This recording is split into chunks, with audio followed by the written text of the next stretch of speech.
This week's shock unemployment statistics has sparked debate about whether President Cyril Ramaphosa's economic recovery plan is actually going to work. South Africa is in the grips of growing job uncertainty, and it's a crisis that's been brewing arguably for years. To discuss this, we continue to get more analysis, and we speak now to Accountability Now Director, Advocate Paul Hoffman. Advocate Hoffman, thanks very much for your time.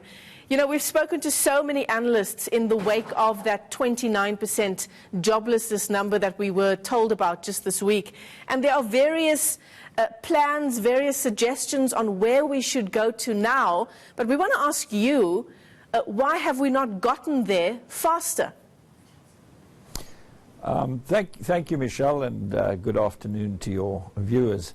I think that the basic reason for South Africa's economic woes at the moment is that the ANC has remained true to its national democratic revolution instead of implementing the constitutional values that were embraced back in the transition from apartheid.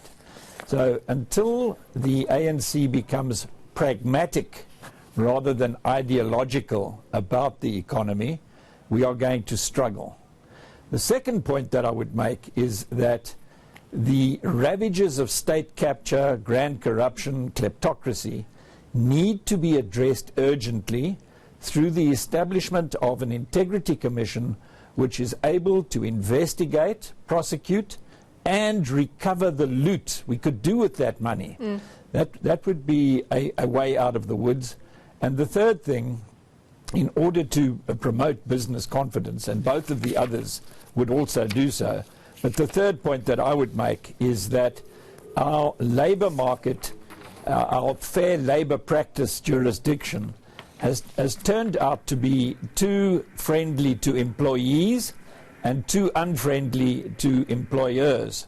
So you will only stimulate the creation of jobs if employers feel safe making jobs. They won't invest while they think that South Africa is a gangster state, and they certainly won't invest while we continue with the tenets of the national democratic revolution. So the 3 points are interrelated, and if I had a magic wand, I would wave it over Luthuli House, abandon the national democratic revolution, establish independent and effective anti-corruption machinery of state to rake back the loot and liberalize the employment dispensation so that we don't stay stuck with a labor aristocracy that has a job while 10 million people who would like a job don't have a job at all. Yeah, cleaning house is what you're suggesting as one of those things that might help change things around. Is that not what we've been trying to do over the past few months? We've got the state capture inquiry, various other inquiries. I think that the inquiries look good, but they can't do anything. Inquiries don't have the power to change policies, to prosecute people, or even to go and rake back the loot, as I put it in four-letter words. But the difficulty about the corruption is that too many people who are still in positions of power are preventing the president from properly implementing a new dawn or a new brooms sweep clean in the criminal justice administration. We know that the NPA is at least partially captured and has been for some years. And rather than trying to fix that which is broken, let's rather create a specialized body of really super elite investigators and prosecutors who can get on with the job without all of the baggage that is hanging on the NPA and holding it back from doing its job properly. Yeah. We're not going to see quick action if the NPA is left to try and solve the problem. Yeah, so it needs to be dealt with afresh. Advocate Hoffman, if I understand you correctly, what you're saying in part, and I think so many South Africans may well agree with you, is that government, that our law enforcement institutions continue to handle people who are very much responsible for state capture or continue to be a part of the apparatus that you've been talking about, handing them with kid gloves. We're not being hard enough. No, absolutely, and while that continues, there is a lack of business confidence. The necessary trust to stimulate new investment cannot be generated, and local and foreign investors sit on their money which they could invest in South Africa, and they say to each other, let's wait and see if this new dawn is real or whether it is simply lip service to dealing with the corrupt.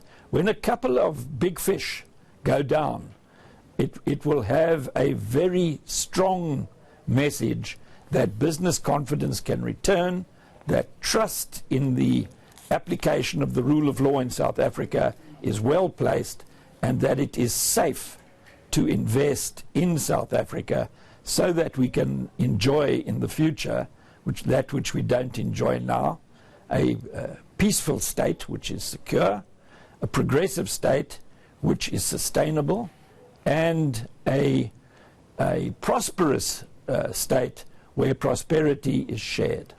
You know what, Advocate Hoffman, perhaps as a parting shot, what I want to ask you is, given that your analysis of the situation has been, in many ways, with respect, quite negative, it's been quite dark, do you have any glimpses of a light at the end of the tunnel, something positive that we can hold on to until we claw our way out of the situation we're in now? Well, if it gets to the point where we have to, and please it shouldn't, but if we have to look to the International Monetary Fund for a bailout, the International Monetary Fund is going to ask us to do all the things all three things that I've suggested. Back away from outmoded ideology and get pragmatic about the economy, deal with the corrupt in our midst, and tidy up the labor laws so that it is not scary for employers to create jobs in South Africa. We do those three things, we could even avoid a bailout simply by doing the right thing before we're forced to do the right thing as a condition of a bailout, which we won't need if we start raking back all the loot, the billions of rands, I think the trillions of rands that have been stolen from us in state capture. All right, well, thanks as always for your time on the channel. Advocate Paul Hoffman is from Accountability Now. He's a director with that institution.